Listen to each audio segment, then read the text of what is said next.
ਬੱਬਾ ਬਿੰਦੈ ਬਿੰਦ ਮਿਲਾਵਾ,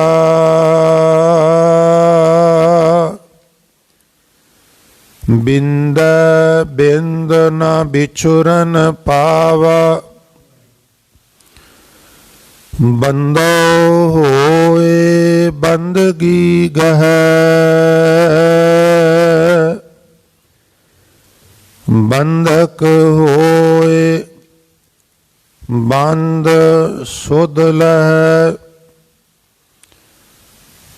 ਪੱਬਾ ਭੇਦੈ ਭੇਦ ਮਿਲਾਵਾ,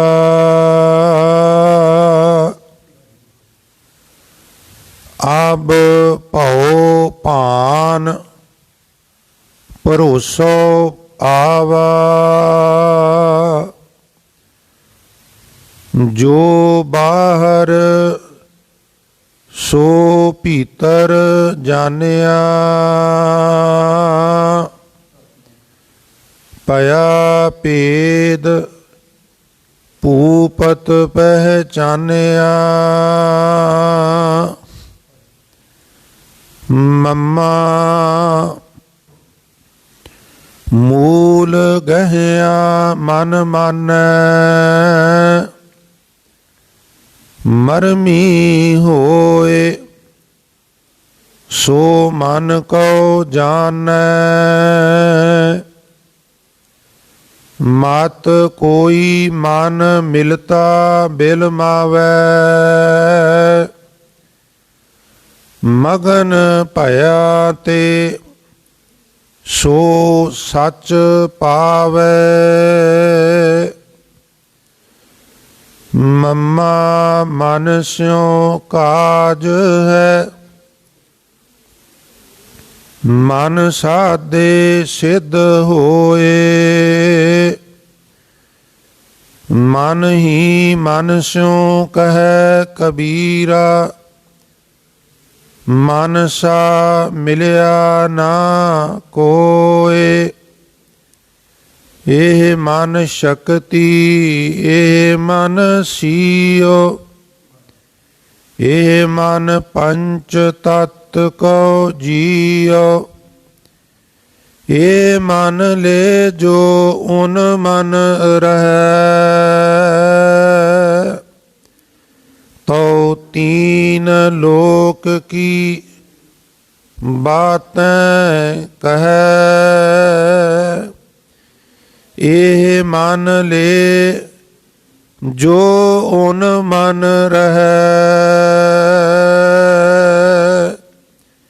ਤਉ ਤੀਨ ਲੋਕ ਕੀ ਬਾਤੈ ਕਹੈ।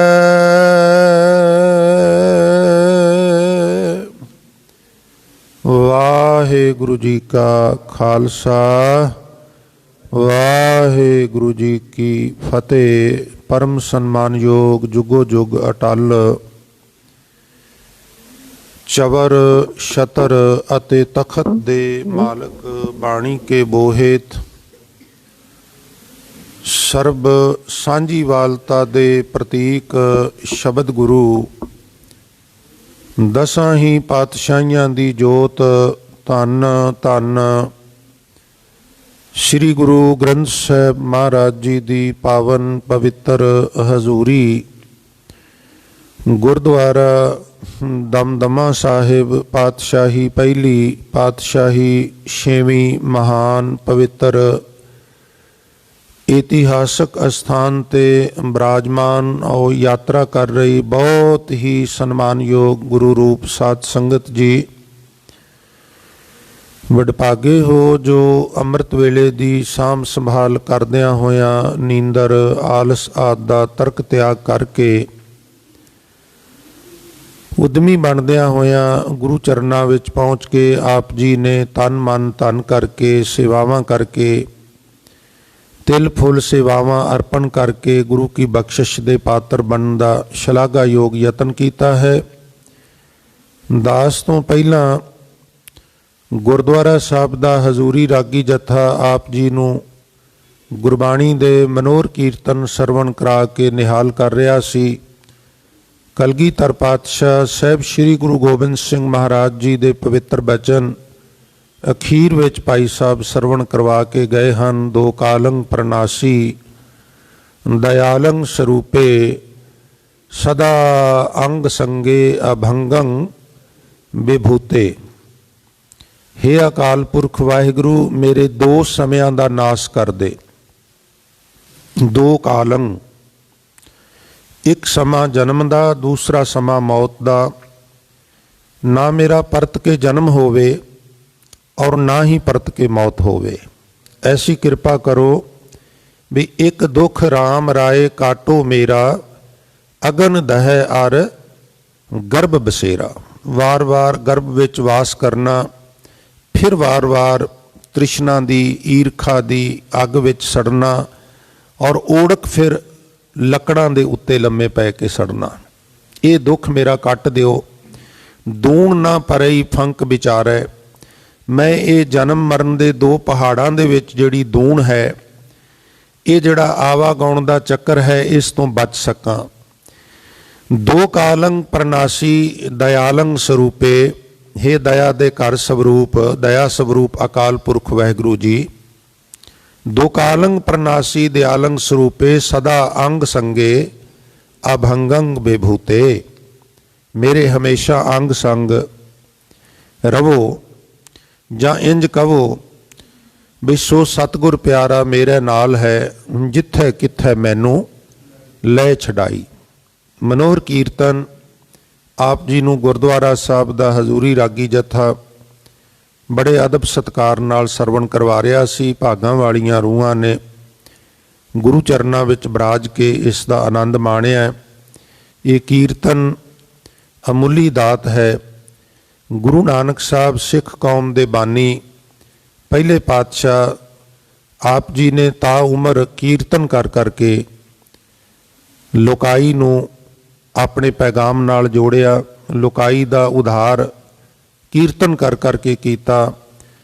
ਜਨਮ ਸਾਖੀਆਂ ਵਿੱਚ ਥਾਂ ਥਾਂ ਤੇ ਜ਼ਿਕਰ ਮਿਲਦਾ ਹੈ, ਜਦੋਂ ਹਜ਼ੂਰ ਕਹਿੰਦੇ ਨੇ ਮਰਦਾਨਿਆਂ ਰਬਾਬ ਛੇੜ ਕਾਈ ਸਿਫਤ ਖੁਦਾ ਦੇ ਨਾਮ ਦੀ ਕਰੀਏ। ਜਾਂ ਪ੍ਰਚਲਿਤ ਗੱਲ ਹੈ ਮਰਦਾਨਿਆਂ ਰਬਾਬ ਵਜਾ ਬਾਣੀ ਆਈ ਹੈ। ਤੋ ਇਹ ਬਾਣੀ ਨੂੰ ਮਹਾਰਾਜ ਸਿਤਾਰ ਨਾਲ, ਗਿਟਾਰ ਨਾਲ, ਰਬਾਬ ਦੀ ਤਾਰ ਨਾਲ ਸੰਗੀਤਬੱਧ ਕਰਕੇ ਸਾਡੇ ਕੰਨਾਂ ਤੱਕ ਪਰੋਸਦੇ ਰਹੇ ਔਰ ਕੀਰਤਨ ਕਰ ਕਰਕੇ ਉਹਨਾਂ ਨੇ ਕੌਡੇ ਵਰਗਿਆਂ ਨੂੰ, ਸੱਜਣ ਵਰਗਿਆਂ ਨੂੰ, ਭੂਮੀਏ ਚੋਰ ਵਰਗਿਆਂ ਨੂੰ, ਬੰਗਾਲ ਦੀ ਤਾਂਤਰਿਕ ਮਾਈ ਵਰਗਿਆਂ ਨੂੰ ਉਹਨਾਂ ਦਾ ਮਾਰਗਦਰਸ਼ਨ ਕੀਤਾ ਔਰ ਉਹਨਾਂ ਦੇ ਜੀਵਨ ਦਾ ਆਧਾਰ ਕੀਤਾ। ਐਸੀ ਅਮੁੱਲੀ ਦਾਤ, ਐਸੀ ਅਲੌਕਿਕ ਕੀਰਤਨ ਦੀ ਦਾਤ ਸਾਡੇ ਸਾਰਿਆਂ ਦੀ ਝੋਲੀ ਵਿੱਚ ਪੈ ਰਹੀ ਸੀ ਔਰ ਅਸੀਂ ਸਾਰੇ ਉਹਦੇ ਨਾਲ ਸਰਾਬੌਰ ਹੋ ਰਹੇ ਸਾਂ। ਉਪਰੰਤ ਆਪ ਜੀ ਨੇ ਬੜੀ ਸ਼ਿੱਦਤ, ਸ਼ਰਧਾ ਔਰ ਇਕਾਗਰਤਾ ਸਹਿਤ ਹੁਣੇ ਦਾਸ ਪਾਸੋਂ ਜੋ ਪਾਠ ਰੂਪ ਵਿੱਚ ਬਚਨ ਸਰਵਣ ਕੀਤੇ ਹਨ। ਇਹ ਪਵਿੱਤਰ ਬਚਨ ਰਾਗ ਗੌੜੀ ਪੂਰਬੀ 52 ਅੱਖਰੀ ਕਬੀਰ ਜੀਓ ਕੀ ਇਸ ਸਰਲੇਖ ਹੇਠ ਗੁਰੂ ਗ੍ਰੰਥ ਸਾਹਿਬ ਮਹਾਰਾਜ ਦੇ ਪਾਵਨ ਅੰਗ 340 ਤੋਂ ਪ੍ਰਾਰੰਭ ਹੁੰਦੇ ਨੇ। 41, 42 ਔਰ 43 ਤੇ ਆ ਕੇ ਥੋੜ੍ਹੇ ਜਿਹੇ 4 ਕੁ ਲਾਈਨਾਂ, 3 ਲਾਈਨਾਂ 43 ਅੰਗ ਤੇ ਵੀ ਆ ਜਾਂਦੀਆਂ ਨੇ, ਸਮਾਪਤ ਹੋ ਜਾਂਦਾ ਹੈ। ਔਰ ਫਿਰ ਥਿੱਤੀ ਗੌੜੀ ਥਿੱਤੀ ਕਬੀਰ ਜੀ, ਥਿੱਤਾਂ ਭਾਵ ਤਾਰੀਕਾਂ ਦੀ ਜੋ ਵਿਆਖਿਆ ਹੈ। ਹੁਣ ਆਮ ਬੰਦੇ ਨੂੰ ਤੇ ਕਹੀਏ ਵੀ ਭਾਈ ਸਾਹਿਬ ਅੱਜ 1 ਤਰੀਕ ਹੈ, 1 ਤਰੀਕ ਦੀ ਵਿਆਖਿਆ ਕਰ ਦਿਓ, ਤੇ ਉਹ ਕਹੇਗਾ ਵੀ 1 ਤਰੀਕ ਦੀ ਵਿਆਖਿਆ ਥੋੜ੍ਹੀ ਹੁੰਦੀ ਹੈ। ਪਰ ਗੁਰਬਾਣੀ 'ਚ ਤੇ ਤਰੀਕਾਂ ਦੀ ਵੀ ਵਿਆਖਿਆ ਹੈ। 1 ਤਰੀਕ ਨੂੰ ਕੀ ਕਰਨਾ ਹੈ, 2, 3, 4, 5, 7, 8, 9, 10, 30 ਤੱਕ ਕੀ ਕਰਨਾ ਹੈ ਜੀ। ਅੱਜ ਸੋਮਵਾਰ ਇਹ ਵਿਆਖਿਆ, ਭਾਈ ਸਾਹਿਬ ਸੋਮਵਾਰ ਦੀ ਵਿਆਖਿਆ ਥੋੜ੍ਹੀ ਹੁੰਦੀ ਹੈ। ਤੇ ਜੇ ਗੁਰੂ ਗ੍ਰੰਥ ਸਾਹਿਬ ਪੜ੍ਹੀਏ ਤੇ ਮਹਾਰਾਜ ਨੇ ਸੋਮਵਾਰ ਦੀ ਵੀ ਵਿਆਖਿਆ ਕੀਤੀ ਹੈ, ਮੰਗਲ ਬੁੱਧ ਵੀਰ ਸ਼ੁੱਕਰ ਸ਼ਨੀ ਐਤਵਾਰ ਤੱਕ ਵਿਆਖਿਆ ਕੀਤੀ ਹੈ। ਤੋ ਅੱਗੇ ਤਰੀਕਾਂ ਦੀ ਤੇ ਵਾਰਾਂ ਦੀ ਵਿਆਖਿਆ।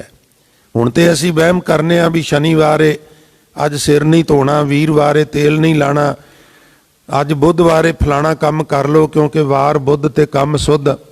ਪਰ ਸਾਨੂੰ ਗੁਰੂ ਗ੍ਰੰਥ ਸਾਹਿਬ ਦੱਸਣਗੇ ਵੀ ਕਿਸ ਵਾਰ ਕੀ ਕਰਨਾ ਹੈ ਤੇ ਕਿਸ ਵਾਰ ਕੀ ਨਹੀਂ ਕਰਨਾ। ਰੂਹੇ ਜ਼ਮੀਨ ਦੇ ਉੱਤੇ ਅਸੀਂ ਗੁਰੂ ਗ੍ਰੰਥ ਸਾਹਿਬ ਤੋਂ ਸਿੱਖਾਂਗੇ किस तरीक का की महत्व है, किस वार का की महत्व है, ये सारी व्याख्या गौड़ी 52 अखरी की समाप्ति तो बाद फिर ये नाल लगते हथ ये बाणियां ने। और फिर 3-4 होर भगतां दे शब्द गौड़ी राग संपन्न हो जाएगा और राग आसा विच गुरु नानक साहब दे बचन जिहड़े ने वो प्रारंभ हो जाएंगे। पर अजे इस सारी व्याख्या नूं लगभग महीना खंड लगन की संभावना है। तो आप जी ने बचन सरवण कीते, बब्बे अखर तो उपदेश, भब्बे अखर तो उपदेश ते मम्मे अखर तो। बब्बा भब्बा मम्मा ये इकट्ठे आ जाते ने। जिहड़ी साडी वर्णमाला है गुरमुखी दी जां पंजाबी लिपि दी भी कह लईए तो कोई अतकथनी नहीं। तो आओ साध संग जितने शरीर गुरु चरना च बराजे हो, बेनती करांगा आप जी ने रोज़ाना की तरह अज भी एकाग्रता रूपी असीस बख्शिश करनी जी। सो आओ आप यतन करिए इन्हां बचनां नूं समझण दा। इस तो पहला एक बारी सारे कृपा करो गुरमंत्र रसना नाल उचारण करिए ताकि रसना पवित्र होवे और मन जिहड़ा है वो एकाग्रता के करीब आ जाए। सो प्यार नाल सारी संगत उचारण करो। आखो जी सतनाम श्री वाहेगुरु जी। फिर आखो जी सतनाम वाहेगुरु जी। बब्बा बिंदै बिंद मिलावा, बिंदै मिल न बिछड़न पावा। बब्बे अखर तो उपदेश है। बिंद दे इत्थे अर्थ, क्योंकि गुरबाणी विच बिंद दे अर्थ होर भी ने प्रकरण के हिसाब नाल। अज बिंद दे अर्थ महाराज ने कीते ने पानी दी बूंद। एक पानी दी बूंद दूसरी पानी दी बूंद विच जदों मिल जाए ना ते उहदे वास्ते जिहड़ा बड़ा ढुकवां शब्द है ना वो उर्दू वालियां कोले हलूल होना। हा लले नूं दलौंकड़ फिर लला, हलूल हो जाना। हलूल मतलब भी घौं हो जाना, ठेठ पंजाबी च कहने आ भी इस चीज़ नूं ना एक चंगी तरह घौं कर लिया जे। ये आयुर्वैद की दवाई है, ਇਹਦੇ ਵਿੱਚ ਨਾ ਤੁਸੀਂ ਸ਼ਹਿਦ ਦੇ ਵਿੱਚ ਸੁੰਡ ਪਾ ਕੇ ਨਾ ਉਹਨੂੰ ਚੰਗੀ ਤਰ੍ਹਾਂ ਘਾਉ ਕਰ ਲਿਆ ਜੇ, ਉਂਗਲੀ ਨਾਲ ਮਿਕਸ ਕਰ ਲਿਆ ਜੇ ਚੰਗੀ ਤਰ੍ਹਾਂ, ਮਤਲਬ ਓਤ ਪੋਤ ਕਰ ਲਿਆ ਜੇ ਤਾਣੇ ਪੇਟੇ ਵਾਂਗ। ਇਹਨੂੰ ਉਹ ਹਲੂਲ ਕਹਿੰਦੇ ਨੇ। ਇਹਨੂੰ ਗੁਰਬਾਣੀ ਦੀ ਸ਼ੈਲੀ 'ਚ ਸਮਝਣਾ ਹੋਵੇ ਤੇ ਗੁਰੂ ਤੇਗ ਬਹਾਦਰ ਸਾਹਿਬ ਮਹਾਰਾਜ ਕਹਿੰਦੇ ਨੇ, ਗੁਰ ਕਿਰਪਾ ਜੇ ਨਰ ਕੋ ਕੀਨੀ ਤੇਹ ਇਹ ਜੁਗਤ ਪਛਾਨੀ, ਨਾਨਕ ਲੀਨ ਭਇਓ ਗੋਬਿੰਦ ਸਿਉ ਜਿਉ ਪਾਨੀ संग पानी। पानी एक इस तरह का पदार्थ है जिहड़ा हलूल हो जाता है, मिक्स हो जाता है और इस कदर हुंदा है भी फिर ठीक ठीक तरीके नाल जुदा नहीं हो सकता। मैं अक्सर बेनती करना हुन्ना भी तुसी एक बाल्टी पानी की लैके उहदे विच एक गिलास पानी का डोल दिओ और फिर कोशिश करो भी उही गिलास जुदा करना, तो नहीं हो सकता। सानू सारिआं नूं पता है इसे प्रक्रिया नूं जां रसायनिक क्रिया नूं हलूल होना कहिंदे ने। इसे नूं भगत कबीर साहब कह रहे ने, बब्बा बिंदै बिंद मिलावा। जदों बिंद विच बिंद मिल जाती है, बूंद विच बूंद मिल जाती है, तो फिर वो किवें विछड़ सकती है? फिर वो नहीं विछड़ सकती। इस इनू कबीर साहब ने अपने शब्दों में कहा है। एक होर थां ते उत्थे आप जी कहंदे ने, एक जोत एका मिली किंबा होए महोए। जदों जोत विच जोत मिल जाए, एक जोत एका मिली, इथों तक ते भाव स्पष्ट ने। हुण अगले बचन थोड़े जे महंगे ने। उन्हें किंबा होए महोए। हुण किंबा होए दे अर्थ ने भी किवें हो सकते ने, जुदा किवें हो सकते ने, ते महोए दे सादे दे अर्थ करने होण ते उहदे अर्थ ने भी नहीं हो सकता। जदों दो दीवियां नूं आहिस्ता आहिस्ता सरका के नेड़े कर दईए और उन्हां दूहां दी जिहड़ी लाट है, दूहां दी जिहड़ी जोत है, वो जदों एक हो जाए फिर उन्होंने जुदा नहीं किया जा सकता। इनू हजूर कहते ने, एक जोत एका मिली किंबा होए महोए। और जित घट नाम ना उपजै फूट मरै जन सोए। आत्मक मौते मरदा है जिथे नाम नहीं। पर मेरा विशा सिर्फ ਬਿੰਦੈ ਬਿੰਦ ਮਿਲਾਵਾ ਹੈ, ਇਸ ਲਈ ਮੈਂ ਉਧਰ ਜ਼ਿਆਦਾ ਅੱਗੇ ਨਾ ਜਾਵਾਂ। ਬੱਬਾ ਬਿੰਦੈ ਬਿੰਦ ਮਿਲਾਵਾ ਔਰ ਬਿੰਦੈ ਬਿੰਦ ਨਾ ਵਿਛੜਨ ਪਾਵਾ। ਜਿਵੇਂ ਪਾਣੀ ਵਿੱਚ ਬੂੰਦ ਮਿਲ ਜਾਂਦੀ ਹੈ ਤੇ ਫਿਰ ਜੁਦਾ ਨਹੀਂ ਨਾ ਹੁੰਦੀ, ਇਸ ਤਰ੍ਹਾਂ ਜਦੋਂ ਆਤਮਾ ਪ੍ਰਮਾਤਮਾ ਵਿੱਚ ਲੀਨ ਹੋ ਜਾਂਦੀ ਹੈ ਫਿਰ ਉਹਨੂੰ ਕੋਈ ਜੁਦਾ ਨਹੀਂ ਕਰ ਸਕਦਾ। ਔਰ ਸਾਧ ਸੰਗਤ, ਆਮ ਤੌਰ 'ਤੇ ਅਸੀਂ ਆਪਣੇ ਆਪ ਨੂੰ ਪ੍ਰਪੇਅਰ ਕੀਤਾ ਵੀ ਸ਼ਾਇਦ ਇਹ ਮਰਨੋਂ ਉਪਰੰਤ ਹੋਵੇਗਾ। ਅਸੀਂ ਚੰਗੇ ਕੰਮ ਕਰ ਰਹੇ ਹਾਂ, ਬਾਣੀ ਪੜ੍ਹ ਰਹੇ ਹਾਂ, ਸਿਮਰਨ ਕਰ ਰਹੇ ਹਾਂ, ਸਤਸੰਗ ਕਰ ਰਹੇ ਹਾਂ, ਔਰ ਜਦੋਂ ਕਾਇਆ ਦੀ ਮਡੋਲੀ ਡਿੱਗੇਗੀ ਫਿਰ ਸਾਡੀ ਆਤਮਾ ਪ੍ਰਮਾਤਮਾ ਵਿੱਚ ਲੀਨ ਹੋਵੇਗੀ। ਉਸ ਸੰਭਾਵਨਾ ਤੋਂ ਵੀ ਇਨਕਾਰ ਨਹੀਂ ਮੈਂ ਕਰਦਾ, ਪਰ ਅਸਲ ਵਿੱਚ ਇਹ ਪ੍ਰਕਿਰਿਆ ਜੀਂਦੇ ਜੀ ਹੋਣੀ ਚਾਹੀਦੀ ਹੈ। ਭਗਤ ਨਾਮਦੇਵ ਸਾਹਿਬ ਅਕਾਲ ਪੁਰਖ ਵਾਹਿਗੁਰੂ ਨੂੰ ਅਰਦਾਸ ਕਰਕੇ ਕਹਿੰਦੇ ਨਾ ਵੀ ਪ੍ਰਮਾਤਮਾ, ਜੇ ਤੂੰ ਮੈਨੂੰ ਮਰਨ ਤੋਂ ਬਾਅਦ ਮੁਕਤੀ ਦਿੱਤੀ ਤੇ ਆ ਜਿਹੜੇ ਲੋਕ ਮੈਨੂੰ ਨੀਵਾਂ ਕਹਿੰਦੇ ਨੇ, ਜਿਹੜੇ ਲੋਕ ਮੈਨੂੰ ਸ਼ੂਦਰ ਕਹਿੰਦੇ ਨੇ, ਆਪ ਜੀ ਨੇ ਉਹਨਾਂ ਦਾ ਜਨਮ, ਉਹਨਾਂ ਦੀ ਬਾਣੀ ਦੇ ਵਿੱਚੋਂ ਬਚਨ ਪੜ੍ਹੇ ਨਾ, ਉਹ ਆਪਣੀ ਹੱਡ ਬੀਤੀ ਲਿਖਦੇ ਨੇ ਵੀ ਮੈਂ ਵੀ ਮੰਦਰ ਵਿੱਚ ਤੇਰੀ ਪੂਜਾ ਕਰਨ ਗਿਆ, ਪਰ ਮੈਨੂੰ ਕੀ ਪਤਾ ਸੀ ਵੀ ਕਿਸੇ ਨੇ ਮੁੱਕਾ, ਕਿਸੇ ਨੇ ਲੱਤ, ਕਿਸੇ ਨੇ ਥੱਪੜ, ਇਹਨਾਂ ਤੇ ਸਾਰੇ ਮੇਰੇ ਦਿਵਾਲੇ ਹੋ ਗਏ। ਔਰ ਸੂਦ ਸੂਦ ਕਰ ਮਾਰ ਉਠਾਇਓ, ਕਹਾ ਕਰੋ ਬਾਪ ਬੀਠਲਾ। ਔਰ ਫਿਰ ਲੈ ਕੰਬਲੀ ਚੱਲਿਓ ਪਲਟਾਏ, ਰੋਸ ਨਾਲ ਪਿੱਛੇ ਜਾ ਕੇ ਬਹਿ ਗਏ। ਤੇ ਫਿਰ ਇਹ ਵੀ ਤੁਸੀਂ ਸੁਣਦੇ ਹੋ ਵੀ ਜਿਉਂ ਜਿਉਂ ਨਾਮਾ ਹਰ ਗੁਣ ਉਚਰੈ, ਭਗਤ ਜਨਾਂ ਕੋ ਦੇਹੁਰਾ ਫਿਰੈ। ਤੋ ਇਹ ਉਹਨਾਂ ਦਾ ਹਸ਼ਰ ਹੋਇਆ, ਉਹਨਾਂ ਦਾ ਅਪਮਾਨ ਸਮਾਜ ਨੇ ਕੀਤਾ, ਦੁਰਕਾਰਿਆ, ਝਿੜਕਿਆ। ਔਰ ਫਿਰ ਉਹਨਾਂ ਨੇ ਇੱਕ ਦਿਨ ਆਪਣੇ ਮਹਿਬੂਬ ਅਕਾਲ ਪੁਰਖ ਨੂੰ ਆਖਿਆ, ਵਾਹਿਗੁਰੂ ਜੇ ਮੈਨੂੰ ਮਰਨ ਤੋਂ ਬਾਅਦ ਤੂੰ ਮੁਕਤੀ ਦੇ ਵੀ ਦਿੱਤੀ ਤੇ ਆ ਜਿਹੜੇ ਮੈਨੂੰ ਦੁਰਕਾਰਦੇ ਸਨ ਇਹਨਾਂ ਨੂੰ ਕੀ ਪਤਾ ਲੱਗੇਗਾ। ਸਵਾਦ ਤੇ ਤਾਂ ਹੈ ਮੈਨੂੰ ਜਿਉਂਦੇ ਜੀ ਮੁਕਤ ਕਰ ਦੇ, ਇਹਨਾਂ ਨੂੰ ਵੀ ਜਵਾਬ ਮਿਲ ਜਾਏ। ਮੂਏ ਹੋਏ ਜੋ ਮੁਕਤ ਦਿਓਗੇ, ਮੁਕਤ ਨਾ ਜਾਣੇ ਕੋਇਲਾ, ਇਹ ਪੰਡਿਆ ਮੋਹ ਕੋ ਢੇੜ ਕਹਿਤ ਹੈ। ਆਪ ਜੀ ਨੂੰ ਪਤਾ ਹੋਵੇ ਢੇੜ ਕਿਹਨੂੰ ਕਹਿੰਦੇ ਨੇ। ਸਾਡੇ ਇਸ ਇਲਾਕੇ 'ਚ ਤੇ ਇਹ ਪ੍ਰਚਲਿਤ ਸ਼ਬਦ ਨਹੀਂ, ਪਰ ਮੈਂ ਬਚਪਨ ਵਿੱਚ ਇਹ ਸ਼ਬਦ ਬੜੀ ਵਾਰ ਸੁਣਿਆ। ਅਖੌਤੀ ਨੀਵੀਆਂ ਜਾਤਾਂ ਲਈ ਇਹ ਸ਼ਬਦ ਬਾਂਗਰ ਦੇਸ਼ ਵਿੱਚ ਜ਼ਿਆਦਾ ਵਰਤਿਆ ਜਾਂਦਾ ਹੈ। ਇੱਕ ਬੈਲਟ ਹੈ ਪੂਰੀ, ਜੀਂਦ, ਰੋਹਤਕ, ਉਰਾਂ ਨੂੰ ਆ ਜਾਓ ਕੁਝ ਹਿੱਸਾ ਕੈਥਲ ਦਾ, ਕਰਨਾਲ ਦਾ, ਕੁਰੂਕਸ਼ੇਤਰਾ ਦਾ, ਇਹ ਸਾਰੀ ਬੈਲਟ ਜਿਹੜੀ ਹੈ ਨਾ, ਢੇੜ ਸ਼ਬਦ ਕਹਿਣਗੇ। ਢੇੜ ਮੀਨਜ ਨੀਵਾ, ਢੇੜ ਮੀਨਜ ਹੀਣਾ। ਇਹ ਪੰਡਿਆ ਮੋਕੋ ਢੇੜ ਕਹਿਤ, ਤੇਰੀ ਪੈਜ ਪਛਾਉਂਦੀ ਹੋਏਲਾ। ਇਹਦੇ ਨਾਲ ਮੈਨੂੰ ਨਹੀਂ ਕੋਈ ਫਰਕ ਪੈਂਦਾ, ਇਹਦੇ ਨਾਲ ਤੇਰੀ ਵੀ ਪ੍ਰਮਾਤਮਾ ਇੱਜ਼ਤ ਘਟਦੀ ਹੈ, ਕਿਉਂਕਿ ਮੈਂ ਤੇਰਾ ਸੇਵਕ ਹਾਂ। ਔਰ ਜਦੋਂ ਇਹ ਮੈਨੂੰ ਨੀਵਾਂ ਕਹਿੰਦੇ ਨੇ ਤੇ ਤੈਨੂੰ ਵੀ ਨੀਵਾਂ ਕਹਿੰਦੇ ਨੇ, ਮਾਨ ਨਾਲੋਂ ਇਦਾਂ ਕਹਿੰਦੇ ਨੇ ਭਗਤ ਨਾਮਦੇਵ ਸਾਹਿਬ। ਔਰ ਉਹ ਕਹਿੰਦੇ ਨੇ ਵੀ ਮੂਏ ਹੋਏ ਜੋ ਮੁਕਤ ਦਿਓਗੇ, ਮੁਕਤ ਨਾ ਜਾਣੇ ਕੋਇਲਾ। ਮਰਨ ਤੋਂ ਬਾਅਦ ਮੁਕਤੀ ਕਿੰਨੇ ਵੇਖਣੀ ਹੈ, ਮੈਨੂੰ ਹੁਣ ਮੁਕਤ ਕਰ, ਮੈਨੂੰ ਜੀਂਦੇ ਜੀ ਮੁਕਤ ਕਰ। ਇਹ ਉਹ ਅਰਦਾਸ ਕਰਦੇ ਨੇ। ਇਸ ਲਈ ਬੱਬਾ ਬਿੰਦੈ ਬਿੰਦ ਮਿਲਾਵਾ ਔਰ ਬਿੰਦੈ ਬਿੰਦ ਨਾ ਵਿਛੜਨ ਪਾਵਾ। ਜਦੋਂ ਇੱਕ ਵਾਰੀ ਆਤਮਾ ਪ੍ਰਮਾਤਮਾ 'ਚ ਲੀਨ ਹੁੰਦੀ ਏ ਫਿਰ ਉਹ ਵਿਛੜਦੀ ਨਹੀਂ, ਜੁਦਾ ਨਹੀਂ ਹੁੰਦੀ। ਪਰ ਇਹ ਹੁੰਦਾ ਕਿਸ ਤਰ੍ਹਾਂ ਸਾਧ ਸੰਗਤ, ਵੀ ਆਤਮਾ ਪ੍ਰਮਾਤਮਾ 'ਚ ਜੀਂਦੇ ਜੀ ਲੀਨ ਹੋ ਜਾਏ। ਇਹ ਜਾਚ ਉਹਨਾਂ ਨੇ ਇਸ ਪਦੇ ਦੇ ਅੰਤ ਵਿੱਚ ਦੱਸੀ ਹੈ। ਕੀ ਕਿਹਾ? ਬੰਦੋ ਹੋਏ ਬੰਦਗੀ ਗਹਿ,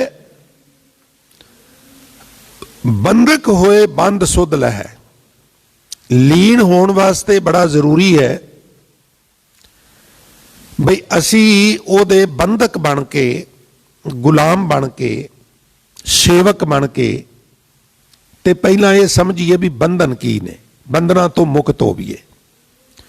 ਇੱਕ ਤੇ ਬੰਦਗੀ ਕਰੀਏ, ਬੰਦੋ ਹੋਏ ਬੰਦਗੀ ਗਏ। ਇੱਕ ਤੇ ਬੰਦਾ ਬਣ ਕੇ ਬੰਦਗੀ ਕਰ। ਤੂੰ ਬੰਦਾ ਹੈ ਤੇ ਤੈਨੂੰ ਬੰਦਾ ਕਹਿੰਦੇ ਤਾਂ ਨੇ ਵੀ ਤੇਰੇ ਨਾਲ ਬੰਦਗੀ ਜੁੜੀ ਹੋਈ ਹੈ। ਦੂਜੀ ਗੱਲ ਇਹ ਵੇ ਕਿ ਬੰਦਕ ਹੋਏ ਬੰਦ ਸੁਧ ਲਹੈ। ਬੰਦਕ ਕਹਿੰਦੇ ਨੇ ਹਿੰਦੀ 'ਚ ਜੇ ਕਿਸੇ ਨੂੰ ਬੰਨ ਲਈਏ, ਕਿਸੇ ਨੂੰ ਗ੍ਰਿਫਤਾਰ ਕਰ ਲਈਏ, ਉਹਦੇ ਹੱਥ ਬੰਨ ਦਈਏ, ਉਹਦੇ ਪੈਰਾਂ ਵਿੱਚ ਕੁਝ ਪਾ ਦਈਏ, ਉਹਦੇ ਗਲੇ ਵਿੱਚ ਕੁਝ ਪਾ ਦਈਏ। ਜਿਹੜੇ ਬਹੁਤ ਤਾਕਤਵਰ ਹੁੰਦੇ ਥੋੜੇ ਕ੍ਰਿਮੀਨਲ, ਉਹਨਾਂ ਦੇ ਤੇ ਗਲ ਵਿੱਚ ਤੌਕ ਵੀ ਪਾਉਂਦੇ ਨੇ। ਇੱਕ ਗੋਲ ਰਿੰਗ ਹੁੰਦਾ ਹੈ ਔਰ ਉਹ ਗੋਲ ਰਿੰਗ ਦੇ ਨਾਲੋਂ ਜੰਜੀਰਾਂ ਜਿਹੜੀਆਂ ਨੇ ਉਹ ਫਿਰ ਲੱਕ ਤੱਕ ਜਾਂਦੀਆਂ ਨੇ। ਔਰ ਲੱਕ ਦੇ ਦੁਆਲੇ ਇੱਕ ਕੜਾ ਹੁੰਦਾ ਤੇ ਲੱਕ ਵਾਲੀਆਂ ਜੰਜੀਰਾਂ ਫਿਰ ਥੱਲੇ ਪੈਰਾਂ ਦੀਆਂ ਬੇੜੀਆਂ ਤੱਕ ਜਾਂਦੀਆਂ ਨੇ। ਇਦਾਂ ਵੀ ਕਈਆਂ ਨੂੰ ਕੀਤਾ ਹੁੰਦਾ ਜਿਹੜੇ ਥੋੜੇ ਖਤਰਨਾਕ ਟਾਈਪ ਹੁੰਦੇ ਨੇ। ਹੁਣ ਉਹ ਜਿਹੜੇ ਬੰਧਨ ਨੇ, ਦੋ ਗੱਲਾਂ ਇਸ ਪਦੇ ਦੇ ਵਿੱਚ, ਇੱਕ ਤੇ ਬੰਧਨ ਸਮਝ ਤੇ ਬੰਧਨ ਤੋੜ, ਔਰ ਦੂਜੀ ਗੱਲ ਉਹਦੀ ਬੰਦਗੀ ਕਰ। ਜਦੋਂ ਤੱਕ ਮਨੁੱਖ ਬੰਧਨ ਨਹੀਂ ਤੋੜਦਾ ਉਦੋਂ ਤੱਕ ਉਹਦੇ ਕੋਲ ਪਹੁੰਚ ਨਹੀਂ ਸਕਦਾ, ਕਿਉਂਕਿ ਇੱਕ ਵਿਅਕਤੀ ਇੱਥੇ ਵੇ, ਦੂਜਾ ਡਿਸਟੈਂਸ ਤੇ ਹੈ, ਔਰ ਜਿਹੜਾ ਇੱਥੇ ਵੇ ਉਹਨੂੰ ਕਿਸੇ ਪਿੱਲਰ ਨਾਲ ਬੱਧਾ ਹੋਇਆ ਹੈ, ਲੌਕ ਕੀਤਾ ਹੋਇਆ ਹੈ, ਉਹ ਕਿਵੇਂ ਜਾਏਗਾ? ਲਿਹਾਜ਼ਾ ਉਹਦੇ ਕੋਲ ਜਾਣ ਲਈ ਉਹਨੂੰ ਪਹਿਲਾਂ ਬੰਧਨ ਤੋੜਨੇ ਪੈਣਗੇ। ਹੁਣ ਸਮੱਸਿਆ ਇਹ ਹੈ ਸਾਧ ਸੰਗਤ ਵੀ ਬੰਧਨ ਦੋ ਤਰ੍ਹਾਂ ਦੇ ਨੇ, ਇੱਕ ਸਥੂਲ ਨੇ, ਦੂਸਰੇ ਸੂਖਸ਼ਮ ਨੇ। ਸਥੂਲ ਬੰਧਨ ਜਿਹੜੇ ਨੇ, ਹੱਥਕੜੀ ਏ, ਬੇੜੀਆਂ ਨੇ, ਤੌਕ ਹੈ, ਉਹ ਤੇ ਦਿਸਦੇ ਨੇ। ਪਰ ਜਿਹੜੇ ਬੰਧਨ ਮੈਨੂੰ ਨੇ, ਜਿਹੜੇ ਬੰਧਨ ਤੁਹਾਡੇ ਵਿੱਚੋਂ ਕਿਸੇ ਭਾਗਾਂ ਵਾਲੀ ਰੂਹ ਨੂੰ ਛੱਡ ਕੇ ਸਾਨੂੰ ਸਾਰਿਆਂ ਨੂੰ ਪਏ ਹੋਏ ਨੇ, ਉਹ ਬੰਧਨ ਤੇ ਦਿਸਦੇ ਹੀ ਕੋ ਨਹੀਂਗੇ। ਜਦੋਂ ਤੁਸੀਂ ਬਾਣੀ ਪੜ੍ਹਦੇ ਹੋ ਤੇ ਹਜ਼ੂਰ ਕਹਿੰਦੇ ਨੇ ਸਤਿਗੁਰ ਸਿੱਖ ਕੇ ਬੰਧਨ ਕਾਟੈ, ਤੇ ਉਹ ਕਿਹੜੇ ਬੰਧਨ ਨੇ? ਅਸੀਂ ਤੇ ਆਜ਼ਾਦ ਹਾਂ, ਅਸੀਂ ਜੇਲ੍ਹ ਵਿੱਚ ਨਹੀਂ, ਸਾਨੂੰ ਕੋਈ ਹੱਥਕੜੀਆਂ ਨਹੀਂ, ਪੈਰਾਂ 'ਚ ਬੇੜੀਆਂ ਨਹੀਂ, ਗਲੇ 'ਚ ਤੌਕ ਨਹੀਂ। ਫਿਰ ਗੁਰੂ ਸਾਹਿਬਾਨ ਜਾਂ ਬਾਣੀਕਾਰ ਕਿਹੜੇ ਬੰਧਨਾਂ ਨੂੰ ਤੋੜਨ ਦੀ ਗੱਲ ਕਰਦੇ ਨੇ? ਤੇ ਉਹ ਸਾਧ ਸੰਗਤ ਮਾਇਆ ਕੇ ਫੰਦ ਨੇ, ਉਹ ਵਿਕਾਰਾਂ ਦੇ ਬੰਧਨ ਨੇ। ਇਹ ਬੰਧਨ ਕਿਸ ਤਰ੍ਹਾਂ ਨੇ, ਇਹਨੂੰ ਸੌਖੇ ਢੰਗ ਨਾਲ ਗੱਲ ਸਮਝਣ ਲਈ ਮੈਂ ਅਰਜ਼ ਕਰਾਂ। ਤੁਸੀਂ ਇੰਡੀਆ ਬੈਠੇ ਹੋ, ਤੁਹਾਡਾ ਕੋਈ ਰਿਲੇਟਿਵ 7 ਸਮੁੰਦਰ ਪਾਰ 14,000 ਮੀਲ ਦੂਰ ਬੈਠਾ ਹੈ, ਤੇ ਤੁਸੀਂ ਉਹਨੂੰ ਯਾਦ ਕਰ ਕਰਕੇ ਕਰਵਟ ਬਦਲ ਰਹੇ ਹੋ ਸਾਰੀ ਰਾਤ ਪਾਸੇ ਪਰਤ ਰਹੇ ਹੋ, ਸੌਂ ਨਹੀਂ ਰਹੇ, ਉਹ ਉੱਥੇ ਯਾਦ ਕਰ ਰਿਹਾ। ਹੁਣ ਉਹ ਕਿਹੜਾ ਬੰਧਨ ਹੈ ਜਿਹੜਾ ਦੋਵਾਂ ਨੂੰ ਬੇਚੈਨ ਕਰ ਰਿਹਾ? ਉਹ ਅਦ੍ਰਿਸ਼ ਬੰਧਨ ਹੈ, ਮਾਇਆ ਦਾ, ਮੋਹ ਦਾ ਬੰਧਨ ਹੈ। ਮੋਹ ਅਧੀਨ ਮਨੁੱਖ ਇਸ ਤਰ੍ਹਾਂ ਕਰ। ਹੁਣ ਮੋਹ ਦੀਆਂ ਤੰਦਾਂ ਨਜ਼ਰ ਥੋੜਾ ਆਉਂਦੀਆਂ ਨੇ, ਪਰ ਬੇਚੈਨ ਕਰਦੀਆਂ ਨੇ।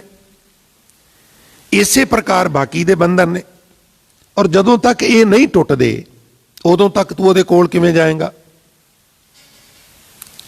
ਭਾਈ ਸਾਹਿਬ, ਭਾਈ ਗੁਰਦਾਸ ਜੀ ਨੇ ਇੱਕ ਥਾਂ ਤੇ ਜ਼ਿਕਰ ਕੀਤਾ ਹੈ, ਉਹ ਕਹਿੰਦੇ ਨੇ ਜਦੋਂ ਤੇਲੀ, ਹੁਣ ਤੇ ਮਸ਼ੀਨਰੀ ਆ ਗਈ ਹੈ ਨਾ, ਡੀਜ਼ਲ ਨਾਲ, ਪੈਟਰੋਲ ਨਾਲ, ਜਾਂ ਮਿੱਟੀ ਦੇ ਤੇਲ ਨਾਲ, ਜਾਂ ਜੋ ਸਾਡੇ ਕੋਲ ਪਾਵਰ ਹੈ, ਬਿਜਲੀ ਦੀ, ਕਰੰਟ ਹੈ, ਇਹਦੇ ਨਾਲ ਅਸੀਂ ਬਹੁਤ ਸਾਰੇ ਕਾਰਖਾਨੇ ਚਲਾਉਂਦੇ ਹਾਂ।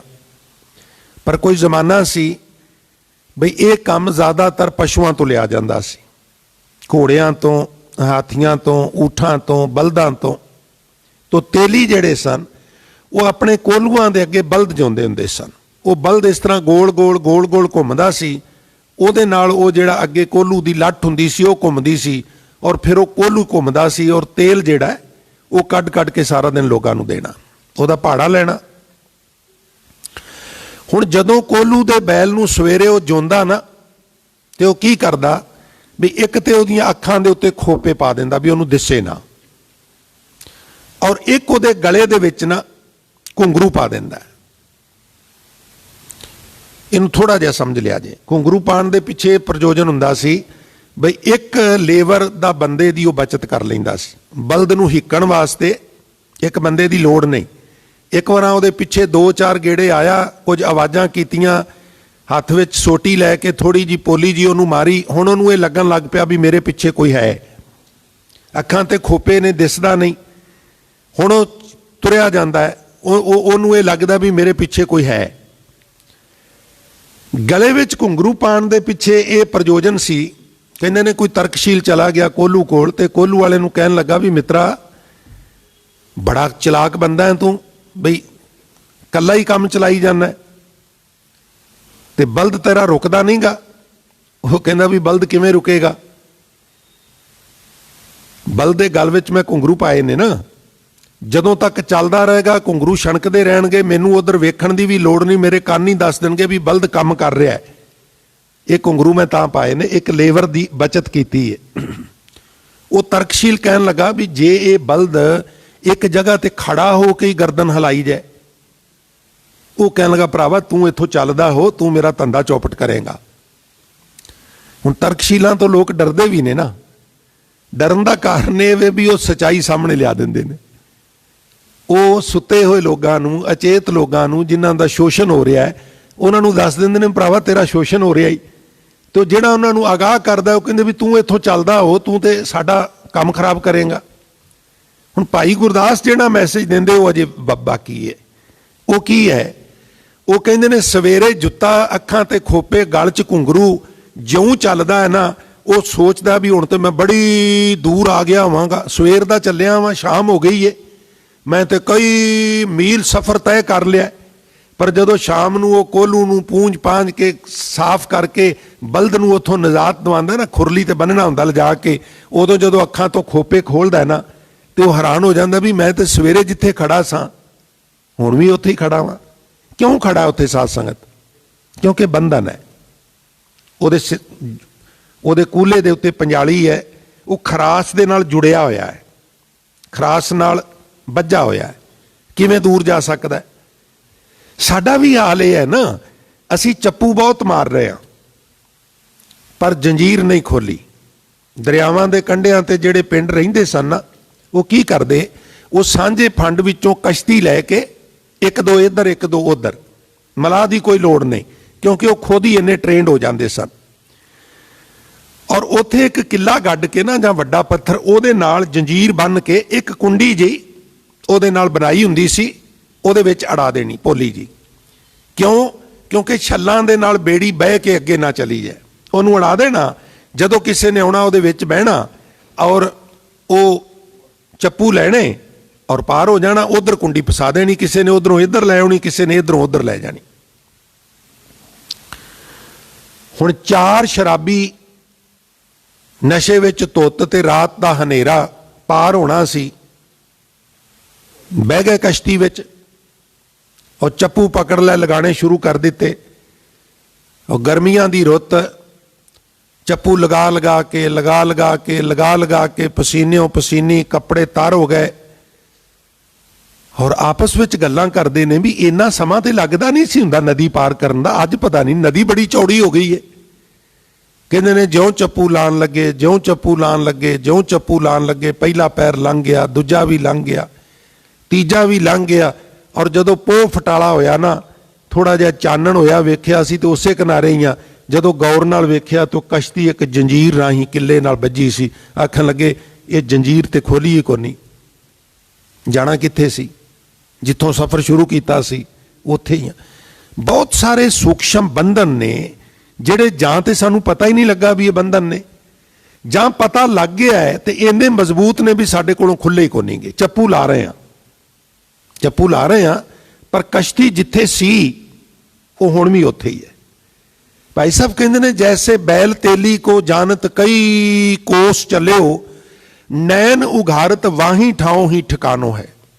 ਜੈਸੇ ਆਂਧਰੋ ਅੰਨਾ ਮਨੁੱਖ ਨੇਤਰਹੀਨ ਨਾ, ਪਿੰਡਾਂ ਵਿੱਚ ਉਹ ਦੱਬ ਵੱਢ ਕੇ ਨਾ ਸਾਧ ਸੰਗਤ, ਤੇ ਦੱਬ ਦੀਆਂ ਇਦਾਂ ਰੱਸੀਆਂ ਉਹਨਾਂ ਨੇ ਵੱਟਣੀਆਂ, ਬੇੜ ਵੱਟਣੇ, ਰੱਸੇ ਬਣਾਣੇ ਔਰ ਕਦੀ ਕਦੀ ਤੇ ਉਹਨੂੰ ਪਾਣੀ ਵਿੱਚ ਡੋਬ ਕੇ ਮੁਲਾਇਮ ਕਰਕੇ ਉਹਦਾ ਮੰਜੀਆਂ ਦਾ ਵਾਣ ਵੀ ਲੋਕੀ ਬਣਾ ਕੇ, ਇਹ ਲੋਕਾਂ ਦਾ ਇੱਕ ਰੁਜ਼ਗਾਰ ਹੁੰਦਾ ਸੀ ਇੱਕ ਕਿਸਮ ਦਾ। ਹੁਣ ਅੰਨਾ ਬੰਦਾ ਉਹ ਦੱਬ ਲੈ ਕੇ ਬਹਿ ਗਿਆ, ਵੱਟੀ ਜਾਏ ਔਰ ਅੱਗੇ ਕਿੱਲੀ ਨਾਲ ਇੱਕ ਵੱਛਾ ਵੱਜਾ ਸੀ, ਜਿੰਨੀ ਕੁ ਉਹ ਵੱਟੇ ਓਨੀ ਕੁ ਨਾਲ ਦੀ ਨਾਲ ਹੀ ਉਹ ਖਾਈ ਜਾਏ। ਔਰ ਸ਼ਾਮ ਨੂੰ ਵੱਟ ਕੇ ਕਹਿੰਦਾ ਵੀ ਇਦਾਂ ਕਰਕੇ ਮੈਂ ਅਰਕ ਦੇ ਦੁਆਲੇ ਵਲੇਟ ਕੇ ਪਿੰਨਾ ਬਣਾਉਣਾ ਵਾ, ਔਰ ਵਲ ਦੋ ਵੀ ਨਾ ਆਏ ਤੇ ਪਿੰਨਾ ਮੁੱਕ ਗਿਆ, ਕਿਉਂਕਿ ਉਹ ਬਣਾਈ ਗਿਆ ਤੇ ਉਹ ਖਾਈ ਗਿਆ। ਵਜ੍ਹਾ ਕੀ ਸੀ? ਨੇਤਰਹੀਨ ਸੀ। ਆਤਮਕ ਪੱਖੋਂ ਨੇਤਰਹੀਨ ਬੰਦਾ ਜਿਹੜਾ ਹੈ ਉਹ ਕਰਦਾ ਬਹੁਤ ਕੁਛ ਹੈ, ਸਾਰਥਕ ਨਹੀਂ ਹੁੰਦਾ।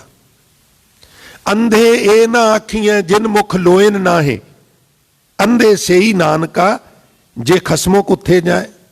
जेवरी बटत आंद्रो अचिंत चिंत, खाए जात बछरो टटोरे पछतानो है। जैसे मृग तृष्णा लोतावे मृग त्रिखावंत, आवत न शांत भ्रम भ्रमत हिरानो है। तीजी एग्जाम्पल हिरण दी है, मिर्ग दी है। वो प्यासा हिरण मारूथल विच ओनू दूरों मृग तृष्णा दिसदी है, हर चंदौरी दिसदी है। तुसी कदी गर्मियां सफर किया होवे ना, मई दे दिनां च मोटर कार ते बाहर लुक वालियां सड़कां भी किलोमीटर की विथ ते इंज लगदा जिवें सरोवर हुंदा है। कुछ होर झौले पैणगे, कदी कदी बिल्डिंग का झौला पएगा। इहनूं हरचंदौरी कहिंदे ने। दो जगह ने विश्व दे विच जिथे ज़्यादा दिसदियां ने, पूरे विश्व दे विच ਹਰਚੰਦੌਰੀ ਤੁਸੀਂ ਕੱਢੋ ਇਨਸਾਈਕਲੋਪੀਡੀਆ ਆਫ ਸਿੱਖ ਲਿਟਰੇਚਰ, ਉੱਥੇ ਪੂਰਾ ਪੰਨਾ ਦਿੱਤਾ ਹੋਇਆ ਉਹਦੀ ਵਿਆਖਿਆ ਨੂੰ। ਇੱਕ ਜਗ੍ਹਾ ਤੇ ਵੇ ਸਾਡੇ ਬਹੁਤ ਕਰੀਬ ਹਿਸਾਰ ਦਾ ਕੋਈ ਵੀਜ਼ਾ ਨਹੀਂ ਲੈਣਾ ਪੈਂਦਾ। ਇਹ ਸਰਦਾਰ ਜੱਸਾ ਸਿੰਘ ਰਾਮਗੜੀਆ ਨੇ ਵਸਾਇਆ ਸੀ ਸ਼ਹਿਰ। ਅਸਲ ਵਿੱਚ ਸ਼ਹਿਰ ਨਹੀਂ ਸੀ ਉਹਨਾਂ ਵਸਾਇਆ, ਅਸਲ ਵਿੱਚ ਉੱਥੇ ਉਹਨਾਂ ਨੇ ਇੱਕ ਕਿਲਾ ਬਣਾਇਆ ਸੀ। ਔਰ ਕਿਲੇ ਨੂੰ ਆਪ ਜੀ ਦੇ ਗਿਆਤ ਲਈ ਅਰਜ਼ ਕਰਾਂ, ਕਿਲਾ ਸ਼ਬਦ ਜਿਹੜਾ ਹੈ ਇਹਨੂੰ ਕੋਟ ਵੀ ਕਹਿੰਦੇ ਨੇ, ਇਹਨੂੰ ਗੜ੍ਹ ਵੀ ਕਹਿੰਦੇ ਨੇ, ਇਹਨੂੰ ਹਿਸਾਰ ਵੀ ਕਹਿੰਦੇ ਨੇ। ਇਹ ਬਹੁਤ ਵਿਸ਼ਾਲ ਕਿਲਾ ਸੀ ਔਰ ਸਲਤਨਤ ਸੀ ਇਹ ਸਾਰੀ ਸਰਦਾਰ ਜੱਸਾ ਸਿੰਘ ਰਾਮਗੜੀਆ ਦੀ। ਬੜੀ ਦੂਰ ਦੂਰ ਤੱਕ ਸਿੱਖ ਰਿਆਸਤਾਂ ਨੇ ਆਪਣੇ ਪੈਰ ਜਿਹੜੇ ਸਨ ਉਹ ਪਸਾਰੇ ਸਨ। ਇੱਕ ਤੇ ਇਨਸਾਈਕਲੋਪੀਡੀਆ ਦਾ ਰਚੇਤਾ ਲਿਖਦਾ ਹੈ, ਮਹਾਨ ਕੋਸ਼ ਦਾ ਕਰਤਾ ਲਿਖਦਾ ਹੈ ਵੀ ਇੱਕ ਤੇ ਇਹ ਹਰਚੰਦੌਰੀ ਦਾ ਭੁਲੇਖਾ ਹਿਸਾਰ ਇਲਾਕੇ 'ਚ ਪੈਂਦਾ ਹੈ, ਔਰ ਇੱਕ ਉਹਨੇ ਸਮੁੰਦਰ ਦੇ ਵਿੱਚ ਜਗ੍ਹਾ ਦੱਸੀ ਏ ਜਿੱਥੇ ਸ਼ਿਪਾਂ ਨੂੰ ਹੈਂਡਲ ਕਰਨ ਵਾਲੇ ਜਿਹੜੇ ਕੈਪਟਨ ਨੇ ਉਹ ਇੱਕਦਮ ਰੌਲਾ ਪਾ ਦਿੰਦੇ ਨੇ ਬਈ ਅਚਾਨਕ ਸ਼ਿਪ ਦੇ ਅੱਗੇ ਇੱਕ ਬਹੁਤ ਵੱਡਾ ਪਹਾੜ ਆ ਗਿਆ। ਪਰ ਜਦੋਂ ਦੂਸਰੇ ਲੋਕ ਜਾ ਕੇ ਦੇਖਦੇ ਨੇ ਤੇ ਉਹ ਕਹਿੰਦੇ ਨੇ ਵੀ ਤੈਨੂੰ ਭੁਲੇਖਾ ਲੱਗਾ, ਅੱਗੇ ਤੇ ਕੁਝ ਵੀ ਨਹੀਂਗਾ। ਤਾਂ ਦੋ ਜਗ੍ਹਾ ਨੇ ਜਿੱਥੇ ਇਹ ਭੁਲੇਖਾ ਬਹੁਤ ਜ਼ਿਆਦਾ ਪੈਂਦਾ, ਉਹਨੂੰ ਲਿਟਰੇਰੀ ਬੋਲੀ 'ਚੋਂ ਹਰਚੰਦੌਰੀ ਕਹਿੰਦੇ ਨੇ। ਕੁਝ ਹਨੇ ਵਿੱਚ 10 ਦਿਸ਼ਾਵਾਂ ਵਿੱਚ ਭਟਕਦਿਆਂ, ਬੰਧਨਾਂ ਵਿੱਚ ਬੱਝਿਆਂ ਉਮਰ ਲੰਘ ਗਈ, ਜਿੱਥੇ ਪਹੁੰਚਣਾ ਸੀ ਉੱਥੇ ਪਹੁੰਚ ਹੀ ਨਹੀਂ ਸਕੇ, ਕਿਉਂਕਿ ਉਹ ਜਿਹੜੀ ਜੰਜੀਰ ਬੱਝੀ ਹੋਈ ਸੀ ਕਿੱਲੇ ਨਾਲ, ਪੱਥਰ ਨਾਲ, ਉਹ ਤੇ ਖੋਲਣ ਦਾ ਸ਼ਰਾਬੀਆਂ ਨੂੰ ਚੇਤਾ ਹੀ ਨਹੀਂ ਰਿਹਾ। ਸ਼ਰਾਬ ਦਾ ਨਸ਼ਾ ਹੁੰਦਾ ਹੈ ਨਾ, ਔਰ ਨਸ਼ਾ ਕਈ ਵਾਰ ਧਨ ਦਾ ਵੀ ਹੁੰਦਾ ਹੈ। ਸਤਸੰਗ ਰੋਸ਼ਨ ਦਿਮਾਗੀ ਦਾ ਵੀ ਨਸ਼ਾ ਹੋ ਜਾਂਦਾ ਹੈ, ਸਰੀਰਕ ਬਲ ਦਾ ਵੀ ਨਸ਼ਾ ਹੋ ਜਾਂਦਾ ਹੈ, ਸੁਹੱਪਣ ਦਾ ਵੀ ਨਸ਼ਾ ਹੋ ਜਾਂਦਾ ਹੈ, ਔਰ ਦੌਲਤ ਦਾ ਵੀ ਅਹੰਕਾਰ ਰੂਪੀ ਨਸ਼ਾ ਹੋ ਜਾਂਦਾ ਹੈ। ਔਰ ਉਸ ਨਸ਼ੇ ਦੇ ਆਲਮ ਵਿੱਚ ਉਹ ਜਿਹੜੇ ਬੰਧਨ ਨੇ ਉਹ ਖੋਲ੍ਹਣੇ ਚੇਤਾ ਹੀ ਨਹੀਂ ਰਹਿੰਦੇ। ਚੱਪੂ ਮਨੁੱਖ ਬੜੇ ਲਾਂਦਾ ਹੈ, ਪਰ ਸਫ਼ਰ ਜਿੱਥੋਂ ਸ਼ੁਰੂ ਕੀਤਾ ਸੀ ਉੱਥੇ ਹੀ ਹੈ। ਪਹਿਲੀ ਗੱਲ ਇਹ ਹੈ, ਕਬੀਰ ਸਾਹਿਬ ਮਹਾਰਾਜ ਕਹਿ ਰਹੇ ਨੇ, ਬੰਧਕ ਹੋਏ ਬੰਧ ਸੁਧ ਲਹੈ। ਬੰਧਕ ਹੋ ਕੇ ਗੁਲਾਮ ਬਣ ਕੇ ਉਹਦਾ, ਤੇ ਪਹਿਲਾਂ ਬੰਧਨਾਂ ਨੂੰ ਜਾਣੇ ਵੀ ਮੈਨੂੰ ਬੰਧਨ ਹੈ ਕੀ ਨੇ। ਹੁਣ ਤੇ ਅਸੀਂ ਸਮਝਦੇ ਵੀ ਅਸੀਂ ਤੇ ਆਜ਼ਾਦ ਹਾਂ, ਸੁਤੰਤਰ ਹਾਂ, ਪਰ ਇਹ ਜਿਹੜੇ ਸੂਖਸ਼ਮ ਬੰਧਨ ਨੇ, ਮਾਇਆ ਦੇ ਬੰਧ, ਉਹ ਸਾਨੂੰ ਨਜ਼ਰ ਨਹੀਂ ਆਉਂਦੇ। ਪਹਿਲੀ ਗੱਲ ਤੇ ਇਹਨਾਂ ਨੂੰ ਪਛਾਣਨਾ, ਆਤਮ ਮੰਥਨ ਕਰੀਏ ਵੀ ਮੈਂ ਜਿੱਧਰ ਜਾ ਰਿਹਾ ਵਾਂ।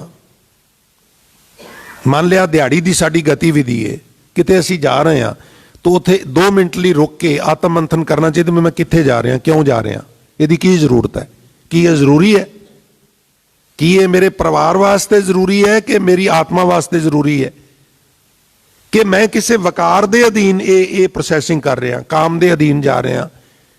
ਕਿਸੇ ਨੇ ਕਿਹਾ ਫਲਾਣੇ ਬੰਦੇ ਨੇ ਤੇ ਤੈਨੂੰ ਗਾਲਾਂ ਕੱਢੀਆਂ ਨੇ, ਉਹ ਫੋਨ ਵੀ ਨਹੀਂ ਚੱਕਦਾ, ਉਹਦੇ ਘਰ ਜਾ ਕੇ ਉਹਦੀ ਇਨਸਲਟ ਕਰਕੇ ਆਉਣੀ ਹੈ।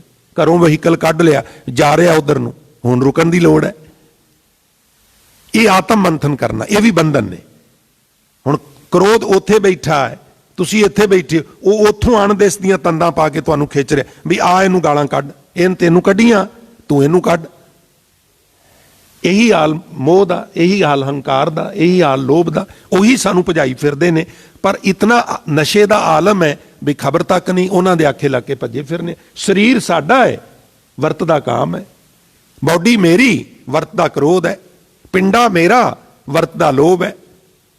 ਕਬਜ਼ਾ ਇਹਦੇ ਤੇ ਉਹ ਕੀਤੀ ਬੈਠੇ ਨੇ। ਯਈਆ ਜੋ ਜਾਣੇ ਤੋਂ ਦੁਰਮਤ ਹਨ, ਕਰ ਬਸ ਕਾਇਆ ਗਾਉ, ਔਰ ਰਣ ਰੂਤੋ ਭਾਜੇ ਨਹੀਂ ਸੂਰੋ ਥਾਰੋ ਨਾ। ਤੂੰ ਬੜੀਆਂ ਜ਼ਮੀਨਾਂ ਦੇ, ਦੁਕਾਨਾਂ ਮਕਾਨਾਂ ਦੇ ਕਬਜ਼ੇ ਲਏ ਨੇ, ਤੇਰੇ ਆਪਣੇ ਸਰੀਰ ਤੇ ਵਕਾਰ ਕਬਜ਼ਾ ਕਰਕੇ ਬੈਠੇ ਨੇ। ਇਹ ਵੀ ਕਬਜ਼ਾ ਛਡਾ ਨਾ, ਇਹਨਾਂ ਨੂੰ ਬਾਹਰ ਕੱਢ। ਇਹ ਵੇ ਬੰਧਨਾਂ ਨੂੰ ਸਮਝਣਾ। ਸਾਧ ਸੰਗਤ, 2 ਚੀਜ਼ਾਂ ਨੇ, ਬੱਬਾ ਬਿੰਦੈ ਬਿੰਦ ਮਿਲਾਵਾ, ਬਿੰਦੈ ਬਿੰਦ ਨਾ ਵਿਛੜਨ ਪਾਵਾ। ਜੇ ਅਸੀਂ ਚਾਹੁੰਦੇ ਹਾਂ ਵੀ ਆਤਮਾ ਪਰਮਾਤਮਾ 'ਚ ਲੀਨ ਹੋ ਜਾਏ ਤੇ 2 ਕੰਮ ਨੇ। ਇੱਕ ਤੇ ਬੰਧਨਾਂ ਨੂੰ ਸਮਝਣਾ ਵੀ ਬੰਧਨ ਹੈ ਕੀ ਨੇ, ਉਹਨਾਂ ਨੂੰ ਤੋੜਨਾ ਹੈ। ਗੁਰ ਕਾ ਸਿੱਖ ਬਕਾਰ ਤੇ ਹਟ ਹੈ, ਤਾਂ ਹੀ ਸਤਿਗੁਰ ਸਿੱਖ ਕੇ ਬੰਧਨ ਕਾਟੇਗਾ ਨਾ। ਔਰ ਦੂਸਰੀ ਗੱਲ ਇਹ ਹੈ ਸਾਧ ਸੰਗਤ, ਬਈ ਬੰਧਕ ਸ਼ਬਦ ਵਰਤਿਆ ਹੈ। ਅੱਜ ਕੱਲ ਤੁਸੀਂ ਆਮ ਸੋਸ਼ਲ ਮੀਡੀਆ ਤੇ ਸੁਣਦੇ ਹੋ ਵੀ ਫਲਾਣੀ ਥਾਂ ਤੋਂ ਪੁਲਿਸ ਨੇ ਇੰਨੇ ਬੰਧੂਆ ਮਜ਼ਦੂਰ ਛਡਾਏ, ਬੰਧਕ ਬਣਾ ਲੈਣਾ। ਨਹੀਂ, ਤੁਹਾਨੂੰ ਇੰਨੇ ਪੈਸੇ 'ਚ ਇੱਥੇ ਹੀ ਕੰਮ ਕਰਨਾ ਪਏਗਾ। ਬੰਧੂਆ ਮਜ਼ਦੂਰ ਕਹਿ ਦਿੰਦੇ ਨੇ। ਗੁਰੂ ਦਾ ਬੰਧੂਆ ਮਜ਼ਦੂਰ ਬਣ ਜਾ। ਕਿਸ ਤਰ੍ਹਾਂ ਬਣ ਜਾ, ਇਹਨੂੰ ਸਮਝਣ ਲਈ ਮੈਂ ਇੱਕ ਛੋਟੀ ਜਿਹੀ ਸਕਿੱਟ ਲੁਕਮਾਨ ਹਕੀਮ ਦੀ ਜ਼ਿੰਦਗੀ 'ਚੋਂ ਤੁਹਾਡੇ ਨਾਲ ਸਾਂਝੀ ਕਰਨੀ, ਮੈਨੂੰ ਉਹ ਬੜੀ ਪ੍ਰੀਤਕਾਰ ਲੱਗਦੀ ਹੈ। ਛੋਟਾ ਜਿਹਾ ਲੁਕਮਾਨ 5-7 ਵਰ੍ਹਿਆਂ ਦਾ ਬਾਜ਼ਾਰ ਵਿੱਚ ਖੜਾ ਕਰ ਦਿੱਤਾ। ਮਾਂ ਪਿਓ ਗਰੀਬ ਸੀ, ਹਾਰ ਗਿਆ ਗਰੀਬੀ ਤੋਂ। ਉਦੋਂ ਇਹ ਰਿਵਾਜ਼ ਹੁੰਦਾ ਸੀ ਵੀ ਲੋਕੀ ਇਨਸਾਨਾਂ ਦੀ ਵੀ ਖਰੀਦੋ ਫਰੋਖਤ ਕਰਦੇ ਸਨ। ਹੁਣ ਲੋਕਾਂ ਨੇ ਬੋਲੀ ਲਾਈ, ਜਿਹਨ ਜ਼ਿਆਦੀ ਬੋਲੀ ਲਾਈ ਉਹਦੇ ਨਾਂ ਦਾ ਮੱਥੇ ਦੇ ਉੱਤੇ ਡੰਮ ਲੱਗ ਜਾਂਦਾ ਸੀ ਵੀ ਇਹ ਹੁਣ ਇਹਦਾ ਹੋ ਗਿਆ। ਹਮਰੇ ਮਸਤਕ ਦਾਗ ਦਗਾਨਾ ਹਮ ਕਰਜ ਗੁਰੂ ਬਹੁ ਸਾਂਡੇ, ਧੰਨ ਗੁਰੂ ਰਾਮਦਾਸ।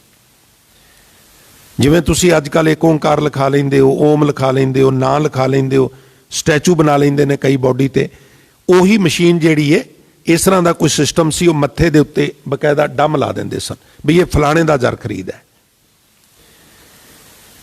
ਹੁਣ ਜਿਸ ਵੇਲੇ ਬੋਲੀ ਲੱਗੀ, ਇੱਕ ਨੇ ਖਰੀਦ ਲਿਆ ਤੇ ਉਹਦੇ ਕੋਲ ਟਮਟਮ ਸੀ, ਟਾਂਗਾ ਸੀ, ਰੱਥ ਸੀ। ਉਹਨੇ ਇਸ਼ਾਰਾ ਕੀਤਾ ਵੀ ਬੇਟਾ ਉਹਦੇ ਤੇ ਬਹਿ ਜਾ। ਮਾਂ ਪਿਓ ਨਾਲ ਆਇਆ ਸੀ। ਮਾਂ ਕਹਿਣ ਲੱਗੀ ਵੀ ਤੁਸੀਂ ਰਕਮ ਦੇ ਦਿੱਤੀ, ਇਹ ਬੱਚਾ ਤੁਸੀਂ ਖਰੀਦ ਲਿਆ, ਪਰ ਜੇ ਤੁਹਾਡੀ ਆਗਿਆ ਹੋਵੇ ਤੇ ਮੈਂ 2 ਮਿੰਟ ਇਹਦੇ ਨਾਲ ਗੱਲ ਕਰਨੀ ਚਾਹੁੰਦੀ ਹਾਂ। ਕਿ ਕਰ ਲੈ। ਪਾਸੇ ਲੈ ਗਈ, ਹਿੱਕ ਨਾਲ ਲਾਇਆ, ਮੱਥਾ ਚੁੰਮਿਆ। ਪੁੱਤਰ, ਮੈਨੂੰ ਹੱਕ ਤੇ ਨਹੀਂ ਤੈਨੂੰ ਉਪਦੇਸ਼ ਦੇਣ ਦਾ, ਕਿਉਂਕਿ ਮੈਂ ਮਾਂ ਕਾਹਦੀ ਹਾਂ, ਮੈਂ ਤੇ ਡੈਣ ਆ, ਮੈਂ ਤੇ ਤੈਨੂੰ ਵੇਚ ਖਾਦਾ। ਪਰ ਫਿਰ ਵੀ ਆਖਰ ਮਾਂ ਵਾਂ, ਦਿਲ ਕਰਦਾ ਵੀ 2 ਕੁ ਬੋਲ ਤੇਰੇ ਕੰਨਾਂ 'ਚ ਪਾ। ਪੁੱਤ, ਤੇਰੀ ਰਕਮ ਵਸੂਲ ਲਈਏ। ਹੁਣ ਇੱਕ ਕੰਮ ਕਰੀ, ਕਦੀ ਵੀ ਇਹਦੀ ਗੱਲ ਨਾ ਮੋੜੀ। ਇਹਨ ਤੇਰੀ ਰਕਮ ਅਤਾ ਕਰ ਦਿੱਤੀ ਹੈ, ਇਹਨ ਤੈਨੂੰ ਖਰੀਦ ਲਿਆ, ਤੂੰ ਇਹਦਾ ਗੁਲਾਮ ਹੈ। ਹੁਣ ਪੁੱਤਰ, ਤੂੰ ਨਾ ਇਹਦੀ ਆਗਿਆ ਦਾ ਪਾਲਣ ਕਰੀ। ਗਲਾ ਰੁਕਿਆ ਹੋਇਆ ਲੁਕਮਾਨ ਦਾ, ਅੱਖਾਂ 'ਚੋਂ ਅਥਰੂ ਵਗ ਰਹੇ ਨੇ। ਰੁਕੇ ਹੋਏ ਗਲੇ ਨਾਲ ਕਹਿੰਦਾ, ਹਾਂ ਮਾਂ, ਮੈਂ ਫਿਕਰ ਨਾ ਕਰ, ਜ਼ਰੂਰ ਗੱਲ ਮੰਨਾਂਗਾ। ਮਾਂ ਕਦੀ ਕਦੀ ਤੁਹਾਨੂੰ ਮਿਲਣ ਵਾਸਤੇ ਮੈਨੂੰ ਭੇਜਦਾ ਕਰੇਗਾ। ਉਹਨੇ ਆਖਿਆ, ਨਹੀਂ ਪੁੱਤਰ, ਇਦਾਂ ਨਹੀਂ ਸੋਚਣਾ। ਨਾ ਉਹਨੇ ਤੈਨੂੰ ਮਿਲਣ ਵਾਸਤੇ ਭੇਜਣਾ, ਨਾ ਹੀ ਤੂੰ ਮਿਲਣ ਦੀ ਸੋਚਣੀ ਹੈ। ਤੂੰ ਮੇਰੇ ਲਈ ਮਰ ਗਿਆ, ਮੈਂ ਤੇਰੇ ਲਈ ਮਰ ਗਈ ਹਾਂ। ਇਦਾਂ ਨਹੀਂ ਸੋਚਣਾ। ਅਸੀਂ ਗੁਲਾਮ ਲੋਕ ਹਾਂ, ਗਰੀਬ ਲੋਕ ਹਾਂ। ਇਹ ਜਜ਼ਬਾਤ ਗਰੀਬਾਂ ਦੇ ਨਹੀਂ ਹੁੰਦੇ। ਚੰਗਾ ਮਾਂ, ਮੈਂ ਇਦਾਂ ਆਪਣੇ ਆਪ ਨੂੰ ਤਿਆਰ ਕਰ ਲਾਂਗਾ। ਪੁੱਤੇ ਦੀ ਆਗਿਆ ਦਾ ਪਾਲਣ ਕਰੀਏ, ਦੀ ਗੱਲ ਨਾ ਮੋੜੀ। ਚੰਗਾ ਮਾਂ, ਤੁਰ ਪਿਆ। ਹੁਣ ਘਰ ਦੇ ਵਿੱਚ ਜਿਤਨੇ ਭਾਂਡੇ ਜੂਠੇ ਨੇ ਇਕੱਠੇ, ਉਹ ਢੇਰ ਲੱਗ ਜਾਣਾ। ਸਵੇਰ ਤੋਂ ਮਾਂਜਣੇ ਸ਼ੁਰੂ ਕਰਨੇ। ਹੁਣ ਝਾੜੂ ਲਾ ਲੈ, ਹੁਣ ਭਾਂਡੇ ਮਾਂਜ ਲੈ, ਹੁਣ ਆਹ ਬਾਗਬਾਨੀ ਦਾ ਕੰਮ ਸੰਭਾਲ ਲੈ, ਹੁਣ ਇਹ ਕਰ ਲੈ, ਹੁਣ ਉਹ ਕਰ ਲੈ। ਸਮੇਂ ਦਾ ਪਹੀਆ ਆਪਣੀ ਚਾਲੇ ਚੱਲਦਾ ਰਿਹਾ। ਕਹਿੰਦੇ ਨੇ ਵੀ ਇੱਕ ਦਿਨ ਉਹ ਧਨਾੜ ਵਿਅਕਤੀ ਬਾਜ਼ਾਰ ਗਿਆ ਔਰ ਰਸਤੇ ਵਿੱਚ ਇੱਕ ਵਿਅਕਤੀ ਮਤੀਰੇ ਹਦਵਾਣਿਆਂ ਦਾ ਢੇਰ ਲਾ ਕੇ ਬੈਠਾ ਆ। ਉਹਨੇ ਆਪਣਾ ਰੱਥ ਰੋਕਿਆ ਤੇ ਹਦਵਾਣੇ ਉਹਦੇ ਵਿੱਚੋਂ ਰਖਵਾ ਲਿਆ ਜਿੰਨੀ ਜ਼ਰੂਰਤ ਸੀ। ਘਰ ਆਇਆ ਤੇ ਘਰ ਦੇ ਗਾਰਡਨ ਵਿੱਚ ਕੁਰਸੀ ਢਾਹ ਕੇ ਬਹਿ ਗਿਆ। ਬੱਚਿਆਂ ਨੂੰ ਕੋਲ ਬਿਠਾ ਲਿਆ, ਕਰਦ ਲੈ ਲਈ, ਪਲੇਟਾਂ ਲੈ ਲਈਆਂ। ਪਹਿਲਾਂ ਹਦਵਾਣੇ ਨੂੰ ਥੋੜ੍ਹਾ ਜਿਹਾ ਕੱਟ ਕੇ ਵਿੱਚੋਂ ਬਾਹਰ ਕੱਢ ਕੇ ਤੇ ਉਹਨੂੰ ਖਾ ਕੇ ਵੇਖੇ ਵੀ ਮਿੱਠਾ ਸਵਾਦਿਸ਼ਟ ਹੈ, ਤੇ ਫਿਰ ਉਹ ਕੱਟ ਕੇ ਬੱਚਿਆਂ ਵੱਲ ਕਰਦਾ ਵੀ ਇੰਜੋਏ ਕਰੋ, ਇਹਨੂੰ ਖਾਓ। ਕਰਦਿਆਂ ਕਰਦਿਆਂ ਇੱਕ ਹਦਵਾਣੇ ਨੂੰ ਕੱਟ ਕੇ ਵੇਖਿਆ, ਅਤਿਅੰਤ ਕੌੜਾ। ਉਹਦੇ ਵਿੱਚ ਉਸੇ ਤਰ੍ਹਾਂ ਉਹਨੂੰ ਫਸਾ ਕੇ ਸਾਈਡ ਦੇ ਉੱਤੇ ਰੱਖ ਦਿੱਤਾ। ਹਦਵਾਣੇ ਖਾ ਕੇ ਛਿੱਕੜਾਂ ਛੁੱਕੜਾਂ ਜਦੋਂ ਪਾਸੇ ਰੱਖੀਆਂ, ਲੁਕਮਾਨ ਲੁਕਮਾਨ ਜੀ ਮਾਲਕ ਆਇਆ, ਮਾਲਕ ਆਇਆ। ਲੁਕਮਾਨ ਹਕੀਮ ਕਰਕੇ ਪ੍ਰਸਿੱਧ ਹੈ ਹੁਣੇ। ਉਹ ਸਾਰੇ ਛਿੱਕੜ ਛੁੱਕੜ ਉਹਦੇ ਤੋਂ ਸਟਵਾਏ। ਕਹਿਣ ਲੱਗੇ, ਬੇਟਾ ਦੇਖ, ਗੱਲ ਸੁਣ। ਜੀ ਮਾਲਕ ਦੱਸੋ। ਬੇਟਾ, ਭਾਵੇਂ ਤੂੰ ਮੇਰਾ ਜ਼ਰ ਖਰੀਦ ਗੁਲਾਮ ਹੈ, ਪਰ ਮੈਂ ਇਨਸਾਨ ਹਾਂ। ਮੈਂ ਗਿਆ ਸਾਂ ਬਾਜ਼ਾਰ, ਇਹ ਮੈਂ ਹਦਵਾਣੇ ਮਤੀਰੇ ਖਰੀਦ ਕੇ ਲਿਆਂਦੇ ਨੇ, ਤੇ ਉਹ ਜਿਹੜਾ ਮਤੀਰਾ ਬੜਾ ਕੌੜਾ ਨਿਕਲਿਆ ਸੀ ਨਾ, ਉਹਦੇ ਵੱਲ ਉਂਗਲ ਕਰਕੇ ਕਹਿਣ ਲੱਗਾ, ਇੱਕ ਤੇਰੇ ਵਾਸਤੇ ਵੀ ਲਿਆਂਦਾ। ਭਾਵੇਂ ਤੂੰ ਪੁੱਤਰ ਗੁਲਾਮ ਹੈ, ਬੱਚਾ ਹੈ, ਤੇਰੇ ਵਾਸਤੇ ਵੀ ਲਿਆਂਦਾ। ਜੀ ਠੀਕ ਹੈ, ਬਹਿ ਜਾ, ਇਹਨੂੰ ਖਾ। ਜ਼ਮੀਨ ਦੇ ਉੱਤੇ ਮਥੱਲਾ ਮਾਰ ਕੇ ਲੁਕਮਾਨ ਬਹਿ ਗਿਆ, ਹੱਥ ਵਿੱਚ ਕਰਦ ਪਕੜ ਕੇ, ਔਰ ਕੱਟ ਕੱਟ ਕੇ ਉਹਦੇ ਸਾਹਮਣੇ ਪਚਾਕੇ ਮਾਰ ਮਾਰ ਕੇ ਸਾਰਾ ਹਦਵਾਣਾ ਖਾ ਗਿਆ। ਔਰ ਉਹ ਬੈਠਾ ਬੈਠਾ ਉਹਦੇ ਵੱਲ ਬੜੇ ਧਿਆਨ ਨਾਲ ਦੇਖਦਾ ਹੈ ਔਰ ਕਹਿੰਦਾ, ਲੁਕਮਾਨ, ਵੀ ਤੂੰ ਸਾਰਾ ਹਦਵਾਣਾ ਖਾ ਗਿਆ? ਮਾਲਕ, ਤੁਸੀਂ ਸਾਰਾ ਖਾਣ ਲਈ ਕਿਹਾ ਸੀ। ਬੇਟਾ ਇੱਕ ਗੱਲ ਦੱਸ। ਜੀ ਮਾਲਕ, ਪੁੱਛੋ। ਤੈਨੂੰ ਇਹ ਕੌੜਾ ਨਹੀਂ ਲੱਗਾ? ਉਹ ਚੁੱਪ ਕਰ ਰਿਹਾ। ਕੌੜਾ ਤੇ ਲੱਗਾ ਹੀ ਸੀ। ਨਹੀਂ, ਮੈਂ ਤੈਨੂੰ ਪੁੱਛਿਆ ਵੀ ਤੈਨੂੰ ਹਦਵਾਣਾ ਕੌੜਾ ਨਹੀਂ ਲੱਗਾ? ਤਾਂ ਲੁਕਮਾਨ ਨੇ ਜਿਹੜੇ ਬੋਲ ਕਹੇ ਨਾ ਸਾਧ ਸੰਗਤ, ਜੇ ਮਨੁੱਖ ਨੇ ਰੂਹੇ ਜ਼ਮੀਨ ਤੇ ਜੌਬ ਕਰਨੀ ਹੋਵੇ ਨਾ, ਕੋਈ ਨੌਕਰੀ ਕਰਨੀ ਹੋਵੇ, ਤੇ ਲੁਕਮਾਨ ਦੀ ਇਸ ਘਟਨਾ ਤੋਂ ਸਿੱਖਣਾ ਚਾਹੀਦਾ। ਅੰਗਰੇਜ਼ੀ ਚ ਇਹਨੂੰ ਕਹਿੰਦੇ ਨੇ ਬੌਸ ਇਜ਼ ਆਲਵੇਜ਼ ਰਾਈਟ। ਕੱਲੇ ਬੌਸ ਇਜ਼ ਆਲਵੇਜ਼ ਰਾਈਟ ਨਹੀਂ, ਕੱਲੀ ਲੁਕਮਾਨ ਦੀ ਕਥਾ ਨਹੀਂ। ਰੋਜ਼ ਸਾਨੂੰ ਮਹਾਰਾਜ ਆਸਾ ਕੀ ਵਾਰ ਚੇਤਾ ਕਰਾਉਂਦੇ ਨੇ, ਚਾਕਰ ਲੱਗਿਆ ਚਾਕਰੀ ਜੇ ਚੱਲੇ ਖਸਮੇ ਪਾਏ, ਹੁਰਮਤ ਤਿਸ ਨੂੰ ਅਗਲੀ ਉਹ ਵਜੋਂ ਪੇ, ਤੇ ਦੂਜੇ ਪਾਸੇ ਖਸਮੇ ਕਰੇ ਬਰਾਬਰੀ, ਫਿਰ ਉੱਥੇ ਜੌਬ ਨਹੀਂ ਚੱਲਦੀ। ਤੁਸੀਂ ਬਾਕੀ ਛੱਡੋ, ਮੰਦਰਾਂ 'ਚ ਵੀ ਇਹ ਜੌਬ ਨਹੀਂ ਚੱਲਦੀ, ਮਸੀਤਾਂ 'ਚ, ਗੁਰਦੁਆਰਿਆਂ 'ਚ ਵੀ ਨਹੀਂ। ਇੱਕ ਨੁਕਾਤੀ ਪ੍ਰੋਗਰਾਮ ਹੈ, ਬੌਸ ਇਜ਼ ਆਲਵੇਜ਼ ਰਾਈਟ। ਇਹਨੂੰ ਗੁਰਮਤ ਦੀ ਸ਼ੈਲੀ 'ਚ ਕਹਿੰਦੇ ਨੇ 7 ਬਚਨ। ਇੱਕ ਜਣਾ ਕਹੇ ਫਲਾਣਿਆ ਤੂੰ ਆਹ ਕੰਮ ਕਰ ਜੀ, 7 ਬਚਨ। ਜਿੱਥੇ 7 ਬਚਨ ਪਾਸੇ ਹੋ ਗਿਆ, ਫਿਰ ਉੱਥੇ ਰਸ ਨਹੀਂ ਰਹਿੰਦਾ, ਪਿਆਰ ਨਹੀਂ ਰਹਿੰਦਾ, ਕੰਮ ਨਹੀਂ ਚੱਲਦਾ ਪਿਆਰਿਓ। ਤੋ ਗੱਲਾਂ ਕਰੇ ਕਨੇਰੀਆਂ, ਸਾਰੇ ਬਚਨ ਫਿਰ ਉਹ ਇਕੱਠੇ ਹੀ ਨੇ ਨਾ ਆਸਾ ਕੀ ਵਾਰ। ਅੱਗੋਂ ਗੱਲਾਂ ਬੜੀਆਂ ਕਰੇ, ਫਿਰ ਉਹ ਰਸ ਨਹੀਂ ਰਹਿੰਦਾ, ਗੱਲ ਨਹੀਂ ਬਣਦੀ। ਲੁਕਮਾਨ ਤੈਨੂੰ ਕੌੜਾ ਨਹੀਂ ਲੱਗਾ? ਕਹਿਣ ਲੱਗਾ ਮਾਲਕ ਲੱਗਾ ਹੈ, ਪਰ ਮੈਂ ਇਹ ਥੋੜਾ ਦੇਖਣਾ ਵਾ ਵੀ ਕਿਹੜੀ ਚੀਜ਼ ਕੌੜੀ ਹੈ, ਕਿਹੜੀ ਚੀਜ਼ ਮਿੱਠੀ ਹੈ, ਕਿਹੜੀ ਚੀਜ਼ ਲੂਣੀ ਹੈ, ਕਿਹੜੀ ਚੀਜ਼ ਨਮਕੀਨ ਹੈ। ਫਿਰ ਤੂੰ ਕੀ ਦੇਖਣਾ? ਉਹ ਕਹਿੰਦਾ ਜੀ ਮੈਂ ਇੱਕੋ ਹੀ ਗੱਲ ਦੇਖਣਾ ਵਾ ਵੀ ਤੁਹਾਡੀ ਰਸਨਾ ਤੋਂ ਹੁਕਮ ਕੀ ਹੁੰਦਾ ਹੈ। ਬਸ ਮੇਰਾ ਇੱਕੋ ਹੀ ਧਰਮ ਹੈ ਵੀ ਜੋ ਤੁਸੀਂ ਕਹੋ ਉਹ ਮੈਂ ਕਰਨਾ ਹੈ। ਤੁਸੀਂ ਕਿਹਾ ਖਾ ਲੈ, ਮੈਂ ਖਾ ਲਿਆ।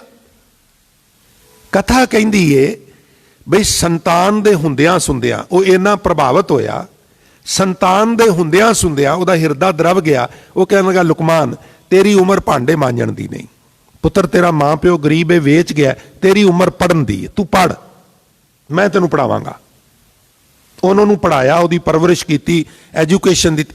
ਅੱਜ ਜੇ ਤੁਸੀਂ ਆਯੁਰਵੇਦ ਦੇ ਡਾਕਟਰ ਬਣਨਾ ਹੈ, ਇਹ ਨਹੀਂ ਹੋ ਸਕਦਾ ਵੀ ਤੁਸੀਂ ਲੁਕਮਾਨ ਹਕੀਮ ਦੇ ਗ੍ਰੰਥ ਪਾਸੇ ਰੱਖ ਦਿਓ ਤੇ ਤੁਸੀਂ ਕਹੋ ਜੀ ਮੈਂ ਆਯੁਰਵੇਦ ਦਾ ਡਾਕਟਰ ਹਾਂ। ਨਹੀਂ ਹੋ ਸਕਦਾ, ਤੁਹਾਨੂੰ ਲੁਕਮਾਨ ਨੂੰ ਪੜ੍ਹਨਾ ਹੀ ਪਵੇਗਾ। ਸਿਲੇਬਸ ਪ੍ਰਾਸਪੈਕਟ ਵਿੱਚ ਉਹ ਜ਼ਿਕਰ ਹੈ ਸਾਰਾ, ਜਿੱਥੇ ਮਰਜ਼ੀ ਤੁਸੀਂ ਆਯੁਰਵੇਦ ਦਾ ਕੋਰਸ ਕਰ ਲਓ, ਲੁਕਮਾਨ ਨੂੰ ਸਾਈਡ ਤੇ ਨਹੀਂ ਕੀਤਾ ਜਾ ਸਕਦਾ।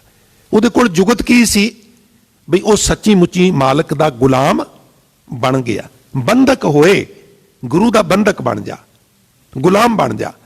ਕੋਈ ਲੌਜਿਕ ਨਹੀਂ, ਕੋਈ ਤਰਕ ਨਹੀਂ, ਇੱਕੋ ਹੀ ਗੱਲ। ਕਿਹੜੀ? ਇੱਕ ਵਾਰੀ ਤੁਸੀਂ ਵੀ ਆਖੋ, ਜੋ ਗੁਰ ਕਹੈ ਸੋਈ ਭਲ ਮਾਨੋ, ਜੋ ਗੁਰ ਕਹੈ ਸੋਈ ਭਲ ਮਾਨੋ, ਜੋ ਗੁਰ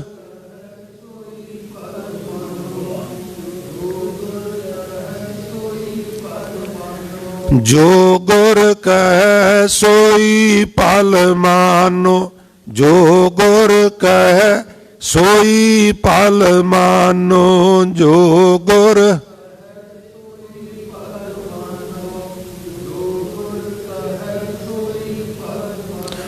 ਹਰ ਹਰ ਕਥਾ ਨਿਰਾਲੀ, ਹਰ ਹਰ ਕਥਾ ਨਿਰਾਲੀ, ਹਰ ਹਰ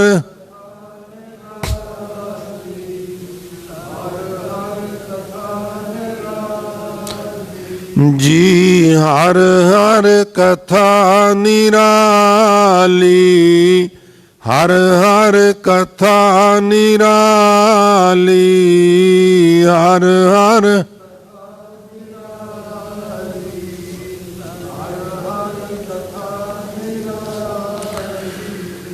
ਜੋ ਗੁਰ ਕਹੈ ਸੋਈ ਭਲ ਮਾਨੋ, ਜੋ ਗੁਰ ਕਹੈ ਸੋਈ ਭਲ ਮਾਨੋ, ਜੋ ਗੁਰ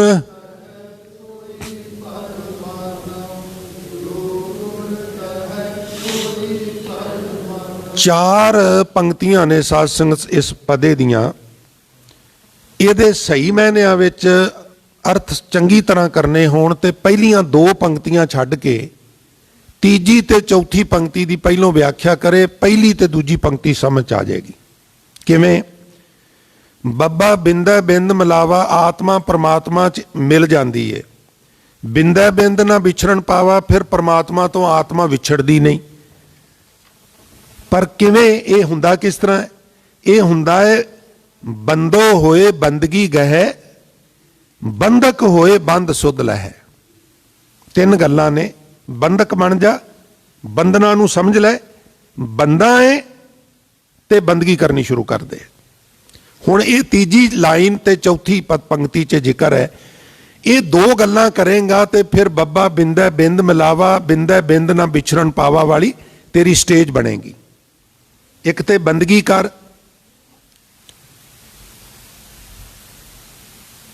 बंदे बंदगी इख्तियार,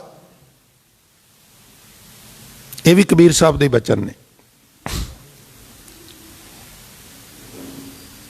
ਜਿਹੜੇ बहुत जिन्होंने लोगों ने गुरबाणी का अध्ययन किया ना, साध संगत, सारी बाणी श्री गुरु ग्रंथ साहब इको ही है, इक्का बाणी एक गुर इको शब्द विचार, विचारधारा इको ही है, किते कलैश नहीं प्रिंसीपल का।